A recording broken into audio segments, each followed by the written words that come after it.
साथी हैं। हम जाति की जनगणना की मांग कर रहे हैं। हमारे विकास हुआ तो बाबाओं का हुआ, विकास हुआ तो बाबाओं का। शिक्षा को बर्बाद करने पे तो ले पूरा व्यापारीकरण कर दिया शिक्षा का। काय के गुरु दक्षिणा बताइए, विनाश कर दिया है देश का मोदी जी ने कर दिया। मोदी जी ने की लगाम तो किसी और के हाथ में, आरएसएस के मोहन भागवत के हाथ में पूरा जान चुके हैं कि हमारा हिस्सा कौन खा रहा है, कौन खा रहा है। 15% के लोग खा रहे हैं, जातिवादी लोग खा रहे हैं, मनुवादी लोग खा रहे हैं, आरएसएस विचारधारा के लोग खा रहे हैं। हमारे जो चाहे सुप्रीम कोर्ट से लेके एक छोटे से डिपार्टमेंट तक वही लोग खा रहे हैं। देखिए किस प्रकार से ओबीसी की महासभा में जो चर्चा की जा रही है, यहाँ पर 2024 में भी बता दिया इन लोगों ने।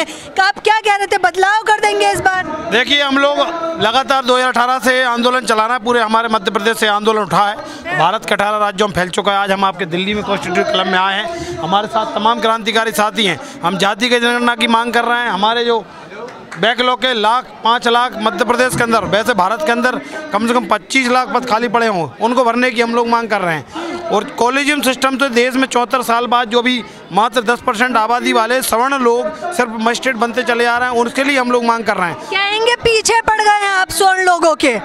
स्वर्णों के पीछे नहीं, हम तो कहते हैं जिसकी जितनी संख्या भारी उसकी हिस्सेदारी। उनकी 10-15% आबादी, उनको 15% रिजर्वेशन दो भाई, ले भी लिया उन्हें ईडब्ल्यूएस में। हमारी जब देश में 54% आबादी मध्य प्रदेश में है, ओबीसी की देश में 60% से ज़्यादा आबादी है, तो 60% पद क्यों नहीं मिल रहा है? हम लड़ाई लड़ रहे हैं संवैधानिक हक अधिकार की, उनके पीछे नहीं पड़ रहे। वो तो 74 साल से हमारे पीछे पड़े हैं, हमको बर्बाद कर दिया उन लोगों ने। सिया राम ने ये निर्धारित किया था, अब आप लोग जो बदलाव कर रहे हैं। देखिए, हम किसी की धार्मिक भावनाओं का आस्था को ठेस नहीं पहुंचाना चाहते। ये धर्म के नाम पे देश को बांट रहे हैं और राम मंदिर के नाम पे इन्होंने सरकार में कब्जा कर लिया है। हम अब लोगों से कहना चाहते हैं, अब राम राज्य का अगर इनका भूत उतर गया हो तो अब जमीनी स्तर पे हम लोग जनता को जगाकर यथार्थ जीवन जीने के लिए हम लोग प्रेरित करेंगे। तो अभी आपको विकास की लहर नहीं दिख रही? नहीं, कोई विकास की लहर नहीं है। हाँ, विकास हुआ अडानी का, अंबानी का, नीरव मोदी का विकास हुआ। देश के किसान, गरीब, पिछड़ा वर्ग, मजदूर वर्ग का कोई विकास नहीं हुआ है। ये कह रहे हैं कोई विकास नहीं हुआ निचले तबके के लोगों को। कितना सहमत है आप इनकी बातों से? कोई विकास हुआ ही नहीं है, कोई विकास नहीं हुआ। विकास 100% सहमत है। 100% हुआ तो बाबाओं का हुआ, विकास हुआ तो बाबाओं का। कारपोरेट का विकास हुआ है, किसानों का विकास नहीं हुआ, नौकरी का विकास नहीं हुआ। अगर विकास हुआ है तो कारपोरेट का हुआ है या संविदा वालों का हुआ है। कोई परमानेंट नहीं संविदा वाला किया गया है। इस देश में जो है, जब तक कॉलेजियम और ईवीएम 2 सिस्टम चलते रहेंगे, कोर्टों में कॉलेजियम रहेगा और चुनाव में ईवीएम रहेगा, तब तक इस देश में न्याय की ईवीएम तो आप लोगों के पास बहाना है। ईवीएम तो हमारे 700 से ज़्यादा किसान आंदोलन में शहीद हो गए, उनके लिए कोई कानून नहीं हुआ। लखीमपुर खीरी में जो घटना घटी, उस घटना पर भी कुछ नहीं हुआ। उसके बावजूद भी यूपी में जीत गए। अरे यूपी में ये जीतने का, जीत के लिए तो ईवीएम आ जाता है, जीत कोई बड़ी चीज नहीं है। लेकिन ये 2024 में 100% ढूंढने से भी नहीं मिलेंगी, नहीं मिलेंगी। क्या बात कर रहे हैं आप लोग? कहेंगे छवि खराब कर रहे हैं मोदी जी की। नहीं, मोदी जी की छवि अच्छी है कहाँ? मोदी जी तो कारपोरेट के आदमी, केवल 2 आदमियों के, मोदी जी के पास केवल 2 आदमी हैं, अंडानी और अंबानी। मोदी जी और अमित शाह जी, केवल 2 ही लोग ऐसे हैं कि देश को 4 लोग चला रहे हैं, बाद बाकी तो पब्लिक। मोदी जी को तो राम का अवतार बता रही है जनता, ये कह रहे हैं मोदी जी की तो कोई छवि ही नहीं है। नहीं, मोदी जी की छवि है, लेकिन अडानी अवानी वाली छवि है। हाँ, अडानी अवानी वाली छवि हो गई है देश में। बताइए, कितने निचले तबके से उठे हैं, चाय बेचते थे, अब आप लोगों की सेवा कर रहे हैं। चाय का तो जानकारी नहीं है। जो लोग जानकारी ले, ये है कि चाय बेचते थे, वहाँ तो स्टेशन नहीं मिली उस टाइम पे कि स्टेशन रही होगी। अब स्टेशन बेच रहे हैं, अब स्टेशन बेच रहे हैं। चाय बेची होगी कभी, हमने नहीं देखा, लेकिन आज स्टेशन बेच रहे हैं, हमने देखा है। भविष्य में निवेश करेंगे। काय का निवेश करेंगे? आज बर्बाद कर रहे हैं, आज बेच रहे हैं। काय का निवेश करेंगे बताइए? काय का निवेश करेंगे? जनता आज मर रही है, भविष्य में मर जाएंगे, उसके बाद निवेश क्या होगा? दूर की दृष्टि नहीं है लगता है आपकी, मोदी जी की बहुत दूर की दृष्टि है। अरे देख ली, हमें आज की दृष्टि चाहिए। आज हमारा समाज जो है ना, गड्ढे में जा रहा है। लोगों को नौकरियां नहीं मिल रही है, लोगों की शिक्षा बर्बाद हो गई, स्वास्थ्य बर्बाद हो गया। कह रहे नौकरी काहे ढूंढ रहे हो, आत्मनिर्भर बन जाओ। तो अन्य लोगों को बनाओ ना, अन्य लोगों को काहे दे रहे हो आप EWS 10%? EWS काहे दे रहे हो उनको आत्मनिर्भर नहीं बना सकते आप? हम लोगों को आत्मनिर्भर बनाओगे? हमारे ठेका ले रखा है आपने। कह रहे योग्य नहीं है आप लोग। अच्छा, योग्य नहीं है तो फिर EWS क्यों लागू कर दिया उनका? वो इतने योग्य है तो EWS क्यों लागू किया उनका? दौराचार की तरह SC ST का अंगूठा काट दिया जाता है, वो कहते हैं योग्य नहीं। दक्षिणा तो देनी पड़ेगी ना। काय की गुरु दक्षिणा? क्या की गुरु दक्षिणा बताइए, क्या दिया हमें?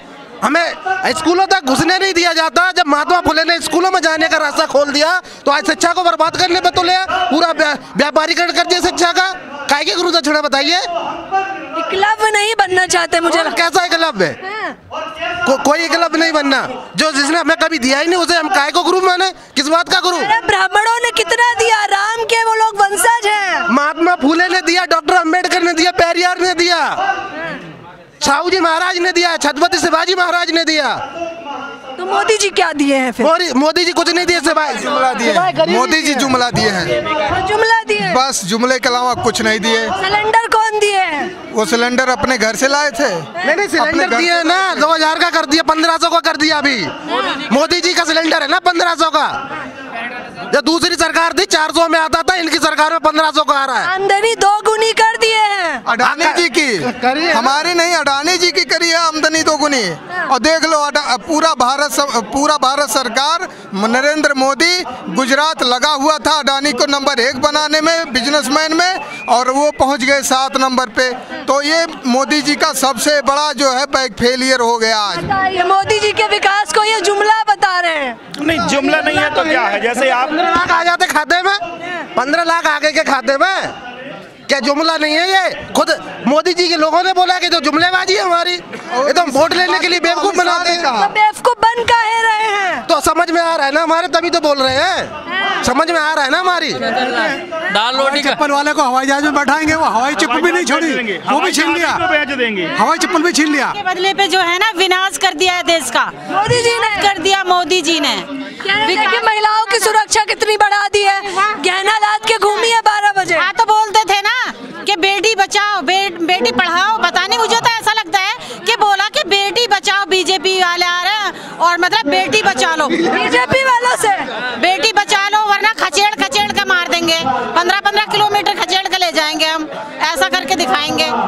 वो पहले ही बता रहे थे कि बेटियों को बचा लो, ये नहीं कह रहे बेटियों को पढ़ा लो, वो कह रहे थे कि बेटियों को बचा लो, हम आ रहे हैं। हाँ, बीजेपी आ रहे हैं, बिल्कुल बीजेपी वाले आ रहे हैं, हमसे बचा लो बेटियों को। जहाँ तक दिखाओगे ना बीजेपी वाले दिखाई देंगे, जितने बलात्कारी होंगे तमाम बीजेपी वाले क्यों मिलते हैं। तो वो यही कह रहे थे, हमें समझ में नहीं आया कि मोदी जी अपनी हमारी बच्चियों को बचाने के लिए कह रहे हैं, बल्कि वो तो ये कह रहे थे कि पढ़ाने के लिए कह रहे हैं। ऐसा कुछ नहीं कह रहे। वो अमित शाह जी कह रहे हैं कि महिलाएं 12 बजे गहना लाद के घूम सकती है। हाँ, गहना लाद के। अरे हमारी महिला तो गहना लाद के तो बहुत बड़ी बात है। मतलब भूखी प्यासी किसी काम से करके आ रहे हैं तब भी नहीं हो सकता है। कर्जा माफ नहीं करो, बस सरकार करवा रही है। सिंधिया जी ने हमारी कर्जा माफ नहीं किया, कर्जा माफ की बात करके आए थे सिंधिया जी, हमने कर्जा माफ करेंगे, हमारा कर्जा माफ नहीं किया, हम सारे लोग डिफॉल्टर हो गए किसान।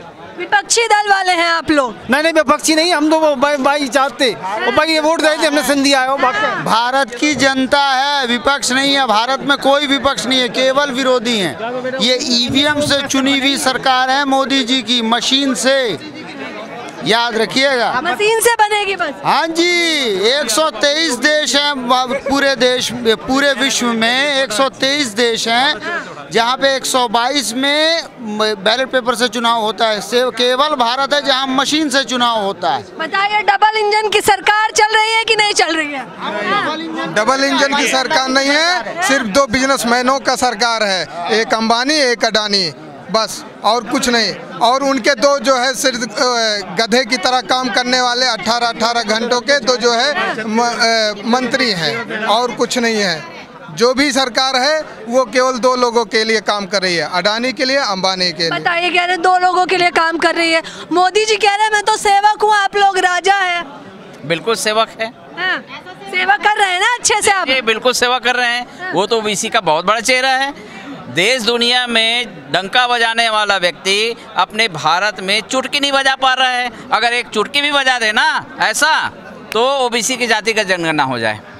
वो तो खुद ओबीसी हैं, वही तो हम भी करिए ना उन पे। तो हमको शान है, इसीलिए तो बोलते हैं वो जातिगत जनगणना करवाए ओबीसी की। क्यों नहीं करवा पा रहे हैं?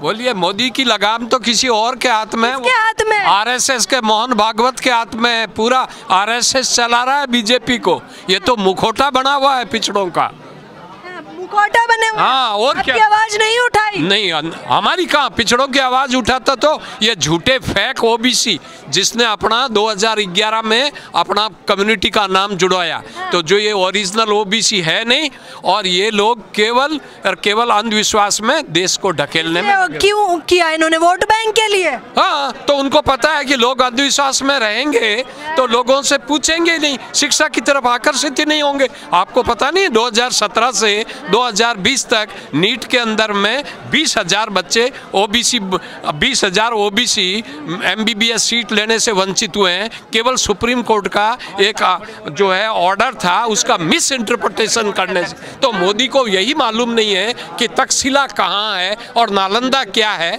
वो तो एक जो है बना बनाया जो है, जो मीडिया ने इनको बनाया है। अडानी अंबानी को मोदी बना रहा है और वो मीडिया को पूरा खरीद लिया। आपको भी पता है ना, मीडिया बदनाम हो गई। आप केवल सोशल मीडिया वाले ही कुछ बता पा रहे हैं हम लोगों की असली भारत की आवाज। दूसरे खरीद चुके हैं। कितने चैनल अभी रिसेंटली अंबानी ने ऐसे बोलेंगे तो 24 में मोदी जी जीतेंगे कैसे? मोदी जी जीतेंगे ही नहीं। हाँ। ये तो हंग पार्लियामेंट आ रही है। मोदी जी को बहुत बड़ी गलतफहमी है। गलतफहमी है, नहीं जीतेंगे। हाँ, नहीं जीतेंगे।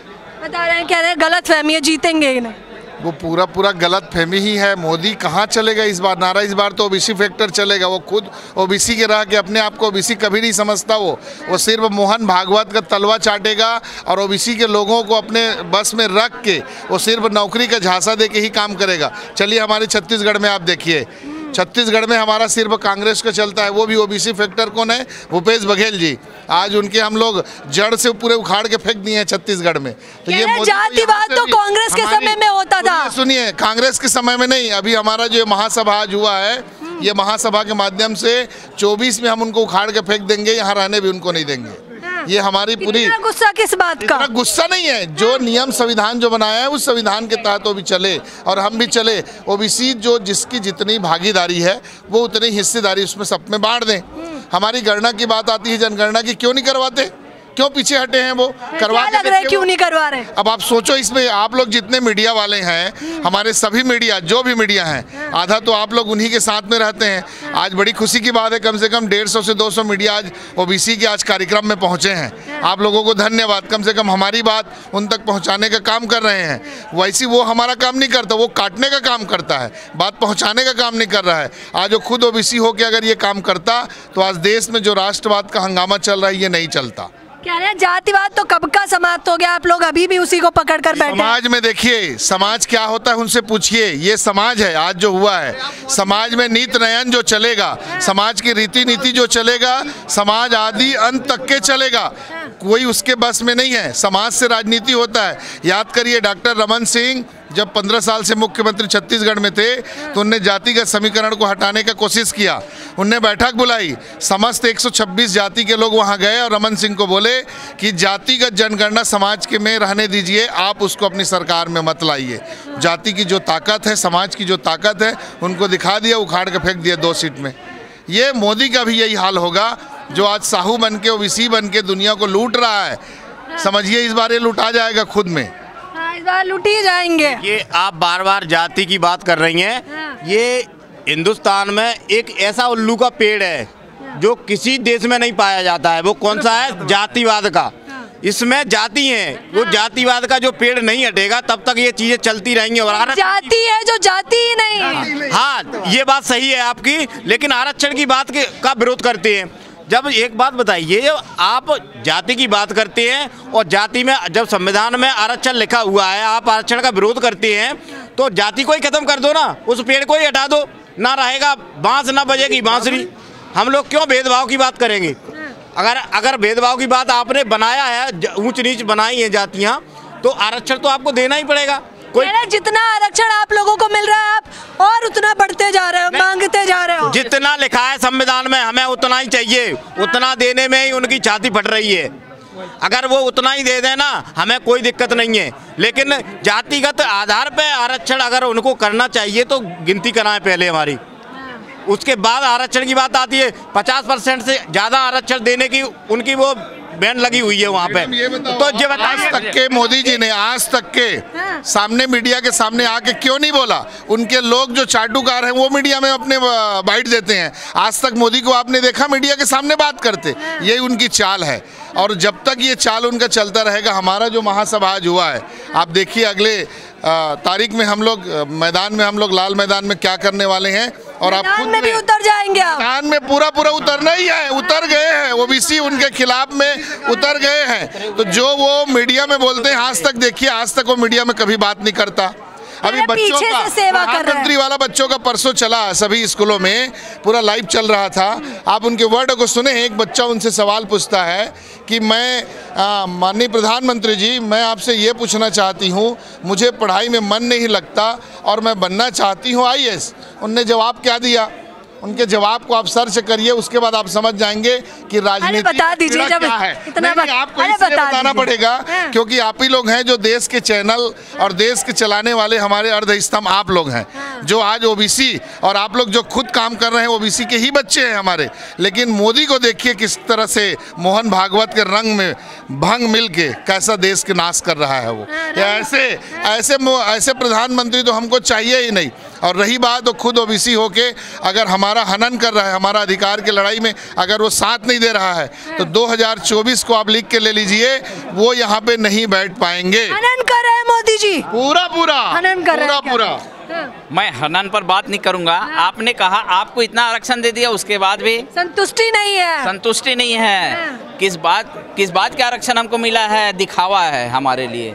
जो मंडल कमीशन में अनुशंसा है 52% आबादी है 1931 के हिसाब से, हमको 52% देना चाहिए। जितनी हमारी संख्या उतना तो हमको मिलना चाहिए, लेकिन वहाँ पे एक छल हुआ, हमको मात्र 27% दिया गया, वो भी 1994 में जब हमारा संविधान लागू हुआ। कब लागू हुआ? 1950 में। पढ़ लिए हैं ये लोग हुआ तो 44 साल बाद हमको 27% मिला। अविभाजित मध्य प्रदेश में हमको महज 14% मिला, जो छत्तीसगढ़ में आज भी लागू है। तो हमको 44 साल बाद 27% मिला, 28 साल बाद 27% मिलने वाला है, उस पर भी रोड़ा अटका रहे हैं। ये कौन से हैं? आरक्षण छोड़िए, आंखें खोलिए और विकास देखिए। देखिए जो विकास की बात है, ये झूठ की कहानी है। ये पिछड़े दलित वंचितों को धोखा देने की कहानी है। ये 5 किलो राशन देकर हमसे पूरा जीवन भर का हमारा हक अधिकार खा रही है सरकार। इससे सब समाज समझ चुका है, पूरी तरह से पिछड़े दलित समझ चुके हैं कि जो झूठ की कहानी अब ज़्यादा अधिकार खाया। बताइए जरा। देखिए 3000 साल से जिन लोगों ने ये जिस प्रकार से आज ATM आया है, उससे पहले तो उन लोगों ने लगातार ये दान वो दान करके इन्हें ऐसे फैला के हमसे लिया। ये लूटा ही तो है ये देश में। जिस समाज ने जो देने वाले, हम लोग खुद हम इस बात के लिए कहना चाहते हैं, हम दैत्यम दानव है, हम उस वंश के हैं, बलिराजा के वंशज हैं। हमने दिया है, हमने सींचा है, हमने बनाया है, देश को बनाया है हमने।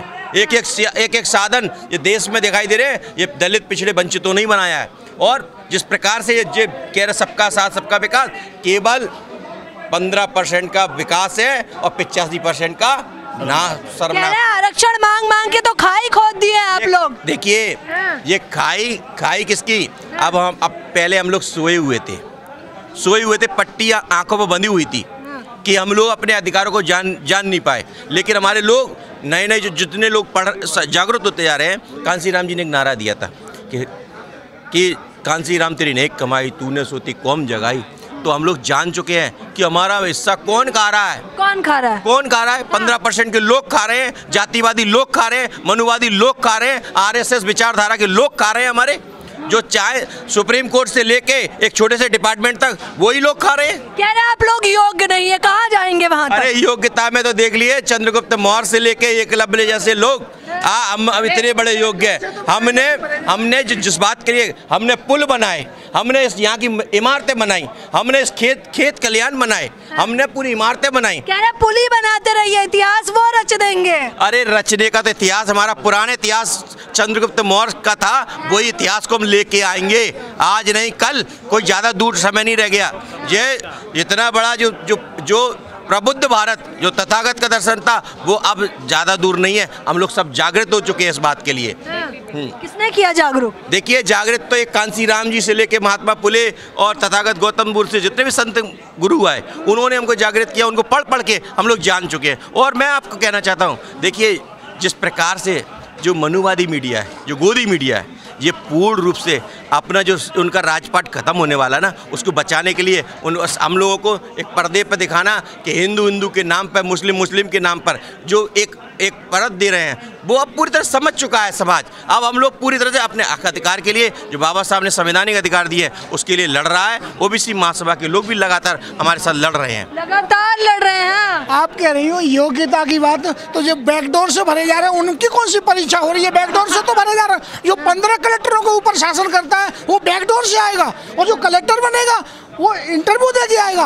ये समझ में नहीं आ रही आपकी बात। दूसरी बात ये है कि बाबा साहब ने कहा था कि गुलाम को एहसास करा दो कि वो गुलाम है, फिर वो बगावत कर देगा। इनको इतना एहसास करा दिया नहीं हो रहा ना। अभी पिछले महीने एक लोधी समाज के लड़का था मेरा साथी, मैंने कहा भाई रोहन यार चला करो, ये आरक्षण लागू हो जाएगा, हम लड़ेंगे, आरक्षण लागू हो जाएगा तो आपको लाभ मिलेगा। हमारे 100-150 घर हैं, इसमें 2-4 आदमी कोई नौकरी से नहीं लगा हुआ तो कुछ को हो जाएगी। तो वो क्या बोला मालूम है? हम राजपूत क्षत्रिय हैं, हम कहाँ पिछड़े हैं? वो अपने मानने को तैयार ही नहीं है कि मैं पिछड़ा हूँ, तो वो लड़ेगा कैसे?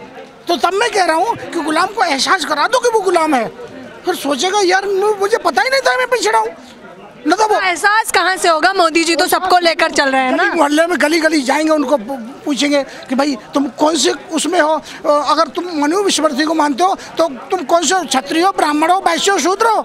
तब वो वही बात आएगी कि शूद्र है, तब पता लगेगा यार मुझे पता ही नहीं था मैं शूद्र हूँ ना, तब वो जागेगा।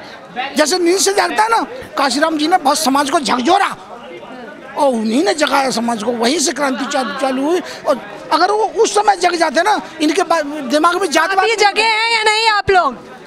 अभी सो ही रहे हैं। अरे वो जाल, धर्म का जाल फेंक के ना उस सबको बशीभूत कर दिया है, माता की तरफ जा रहे हैं और वो धर्म की तरफ धर्म बचा रहे हैं। अब देखिए एक बात बताऊं मैं आपको, एक मंडल और मंदिर 2 रास्ते चले थे। तो मंडल का रास्ता नौकरी के लिए चला था कि भाई जितनी जन की संख्या भारी उनको उसको हिस्सेदारी, और बीपी सिंह ने भी कहा था कि जो करता है वही दुखी है। तो उन्होंने क्या काम किया कि मंदिर मंदिर मंदिर मंदिर। अब लोग समझे हो रहे हैं और हमारा धर्म जा रहा तो सारे मंदिर की ओर चले गए। अब जिधर जवान चलता है उधर जमाना चलता है, तो जिधर जवान चलता है उधर जमाना चलता है, तो सब चले गए मंदिर की ओर।